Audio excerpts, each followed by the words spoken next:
بسم اللہ الرحمن الرحیم۔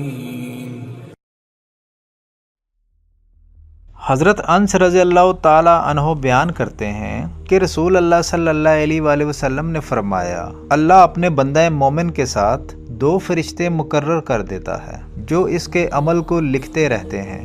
جب وہ بندہ فوت ہو جاتا ہے تو جو فرشتے اس کے عمل کو لکھتے تھے وہ اللہ تعالیٰ سے عرض کرتے ہیں کہ تو اب ہمیں اجازت دے، ہم آسمان پر چڑھ جائیں۔ اللہ تعالیٰ فرماتا ہے، میرا آسمان فرشتوں سے بھرا ہوا ہے جو میری تسبیح کر رہے ہیں۔ وہ عرض کریں گے، تو کیا ہم زمین پر قیام کریں؟ اللہ تعالیٰ فرمائے گا، میری زمین میری مخلوق سے بھری ہوئی ہے جو میری تسبیح کر رہی ہے۔ وہ کہیں گے، پھر ہم کہاں جائیں؟ اللہ تعالیٰ فرمائے گا، تم میرے اس بندے کی قبر پر قیام کرو اور سبحان اللہ، الحمدللہ، اللہ اکبر اور لا الہ الا اللہ پڑھو اور قیامت تک اس کو میرے اس بندہ کے لیے لکھتے رہو۔ سبحان اللہ۔